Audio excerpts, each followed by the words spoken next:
encontraríamos el cuerpo del perineo.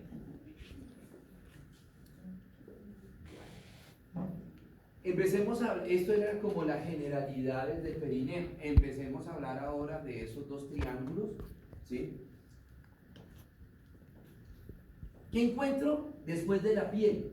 En el triángulo longitudinal. Entonces ya nos ubicamos en la parte anterior, ¿sí? En la parte anterior del perineo. ¿Qué encuentro? Encuentro debajo de la piel lo que es la fascia perineal superficial. Esa fascia perineal superficial no es más que una prolongación de la fascia superficial de la pared anterolateral. ¿Sí? ¿Se acuerdan que se dividía en dos esa fascia? Camper y escarpa. Okay. Entonces, esa fascia se prolonga hacia la región del perineo, simplemente que allá ya no se va a llamar camper y escarpa, sino que se va a llamar fascia de Colex. Ese es el nombre epónimo. Se me olvidaba por ahí en el quiz, alguien me puso, a varios les corregí, que me colocaron fue solamente los nombres de camper y escarpa. Puede que ya esos nombres no lo usen. Yo se los doy, pero para que cuando lean se acuerden. Pero en ese caso era la parte superficial de la fascia superficial y la parte profunda de la fascia superficial, camper y escarpa. Aquí, ¿qué nombre van a poner? No fascia de Coles, sino fascia perineal superficial. Ese es el término que se maneja hoy día. ¿Sí? Muy bien. Entonces, acá tendríamos lo que es la fascia superficial de la pared anterolateral, que al llegar al perineo me forma la fascia perineal superficial, esta que está acá en verde, en la mujer, ¿cierto? Y en el hombre viene la fascia superficial, ¿sí? De la pared anterolateral, y esto vendría siendo la fascia superficial perineal, ¿sí? Si yo veo de manera anteroposterior, la fascia perineal superficial es esto. ¿Sí? Esa es la fascia perineal. Recuerde que cuando yo hablo de fascia, estoy hablando de tejido ¿qué? Adiposo. La fascia es tejido adiposo. Ya independiente qué grosor o qué tan gruesa sea esa fascia, pues no hay problema. Esta es la fascia perineal superficial. ¿Correcto? Aquí tendríamos el músculo perineal transverso superficial. Esto es lo primero que se lesiona ante un trauma, o esto es lo primero que se aborda quirúrgicamente en una episiotomía, o si de repente se va a hacer en el hombre la prostatectomía. Esto es lo primero que se incide, piel y la fascia perineal superficial. ¿Para qué? Pues para que me dé mayor campo quirúrgico. Esa fascia perineal superficial, pues tiene gran cantidad de vasos sanguíneos, tiene gran cantidad de nervios, pero también tiene estructuras que, si el desgarro se produce de manera traumática, sobra decir traumática, ¿por qué? Porque si es un desgarro es algo no quirúrgico, sino es algo traumático, entonces se van a llevar un sinnúmero de estructuras, que ahorita vamos a ir mirando. Bueno, debajo de la fascia perineal superficial tendré la fascia perineal profunda, que anteriormente se llamaba la fascia de Gallaudet, ¿verdad? Un momento. Entonces ya, fascia perineal superficial, aquí tengo el músculo transverso perineal superficial, y esto vendría siendo la fascia perineal profunda, ¿sí? Esa fascia perineal profunda ya está delimitada por unas estructuras musculares vasculonerviosas muy importantes, como cuáles. La fascia perineal profunda me está revistiendo el músculo isquiocavernoso y el músculo bulboesponjoso. ¿Qué estructura importante me forman esos dos elementos? El músculo isquiocavernoso y el bulboesponjoso. El clítoris. Estos dos músculos me van a formar los pilares del clítoris, luego me forman el cuerpo del clítoris y finalmente ya la parte que está encima de la vulva, el clítoris como tal. Entonces imagínense que se desgarre alguno de esos dos elementos. No quiero decir que se vaya a perder la funcionalidad del clítoris, que es la parte sensitiva. ¿Sí? Recuerden que el clítoris es el órgano eréctil de la mujer y es una zona sensitiva muy grande, ¿verdad? Entonces, pero si se llega a lesionar alguno de los dos músculos, pues la mujer va a perder sensibilidad a nivel del clítoris, va a tener dificultades a nivel del clítoris. ¿Mm? Ahora, en el hombre, esos dos músculos que me forman, en la raíz del pene, ¿verdad? No quiero decir que si se lesiona ya el paciente va a tener síndrome de árbol caído, pero sí ya va a tener dificultades para la erección. Ahora, hay que ver si la lesión de estos músculos es solita.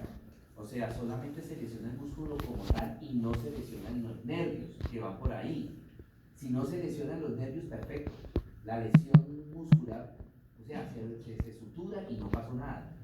Pero es que por el medio de los músculos van a pasar los nervios, entonces se puede también lesionar el nervio. Y cuando se lesiona el nervio, pues ya van a haber trastornos, tanto sensitivos, principalmente sensitivos. Entonces ahí sí ya la paciente, la mujer, va a tener alteraciones en cuanto a la parte de la libido, ¿sí? El hombre también, ¿verdad? ¿Qué otra lesión o qué encuentro ahí? El músculo, se puede lesionar también el músculo perineal transverso superficial, que en la gran mayoría de los casos, por no decir que en el 100%, lo primero que se va a lesionar es este músculo transverso perineal superficial. Muy bien.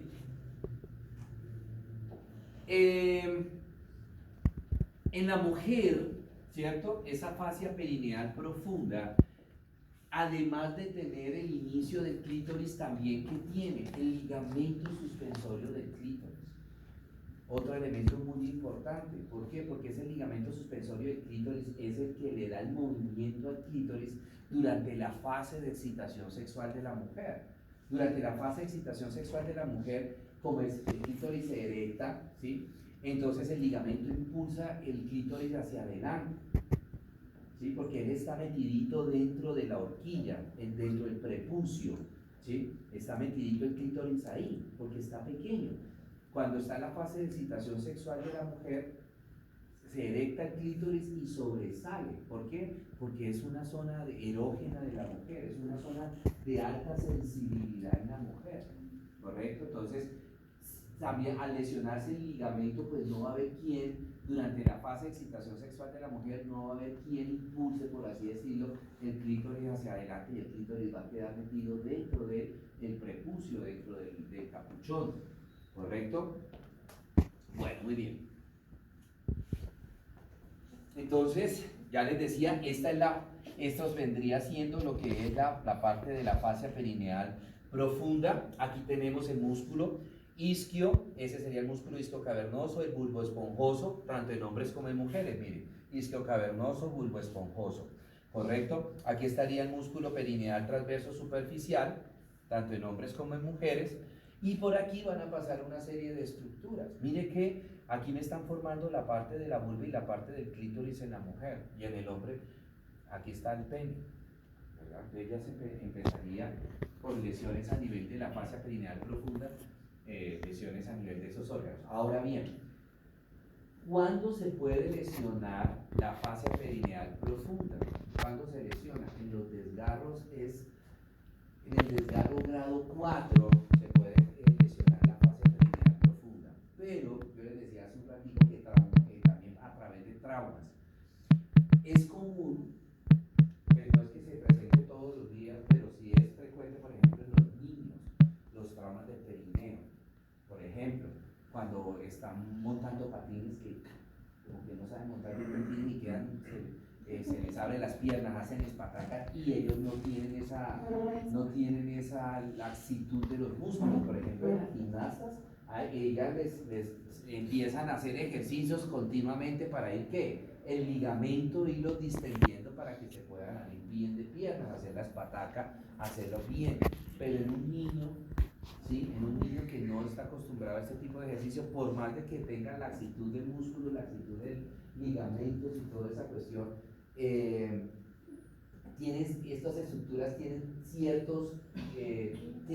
cierta tonicidad, y si de manera abrupta la presión que está ejerciendo el trauma supera la tensión que ejerce el ligamento, la tensión que ejerce la fascia, se rompe, ¿sí? Se desgarra, ¿verdad? Lo mismo sucede, por ejemplo, cuando uno no, cuando uno está gimnasio y de un momento va al gimnasio y quiere pues levantar, pues mostrar que soy chacho y levanta un pocotón de peso que no estoy acostumbrado, se sobredistensiona, ¿sí? La fibra muscular y que me genera los desgarros musculares, ¿cierto?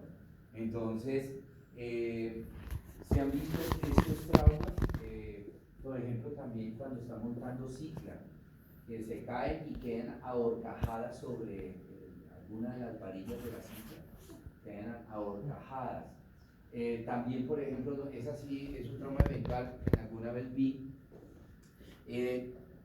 Está un murito afuera, en el jardín, un murito, y anteriormente parecía que como que hubieran tenido una reja, como una reja para que no se entraran al jardín, y cortaron la reja y quedaron unos chuzos por fuera del muro. Algo muy parecido, que ya me he ido varias veces de jeta allá en el peatonal que va hacia él. Y más si es de noche, se le olvida uno que está en esa vaina y son 4 chuzos. Algo más o menos parecido a eso. Y una vez una niña cayó. O sea, iba por el murito, pues eso que va jugando, que suben al murito y toda esa cuestión, y la niña pues pisó el borde, cayó y quedó horcajada y se clavó uno de esos chuzos. Ese chuzo sí llegó al espacio perineal profundo, entró todo el chuzo. Entonces, para que se lesione el espacio perineal profundo se requiere algo así como un trauma, o que sea un desgarro grado 4, pero ese desgarro grado 4 es más traumático. Por ejemplo, por más de que sea en un parto que se produzca desgarro, por lo general es un grado 3, ¿sí? Tiene que ser un niño macrosómico, un niño muy grande para que le mamita el desgarro grado 4, ¿sí? Bueno, muy bien. Ok. Profe, una pregunta. Sí. Si ocurre un desgarro tipo ¿Cómo? 2, si ocurre un desgarro tipo 2, por así decirlo, que le digo desde mi experiencia, porque por eso estaba ahorita levantando la mano, yo antes practicaba taekwondo y hacía mucho ejercicio para poderme abrir totalmente de piernas. Sí. Y llegó un momento en el que solo me faltaba como 10 centímetros para abajo y el profesor llegó por detrás y me bajó con los hombros así. No sé si, creo que me desgarré, no sé, no sabría cuánto. De pronto sí, un desgarro, puede ser que sí, puede ser que no. ¿Por qué? Porque ya tú tenías, por decirte un ejemplo, te faltaba un 10%, ya tenías un 90% de laxitud, de músculos, de ligamentos. Entonces, de repente puede ser que no se haya generado desgarro, como puede ser que sí. Porque a mí sí me dolió bastante. Claro, no, pues sí, obviamente duele porque así sea un porcentaje pequeño, el músculo ofrece resistencia. Ofrece resistencia, ¿por qué? Porque las fibras musculares no se distienden al 100% en ese caso. Entonces, ese 10% de las fibras musculares que todavía no les falta para distenderse al 100%, generan resistencia y eso duele y sí se puede rasgar. ¿Sí? No te sabría decir que sí o no hubo desgarro, pero sí, trauma sí hubo.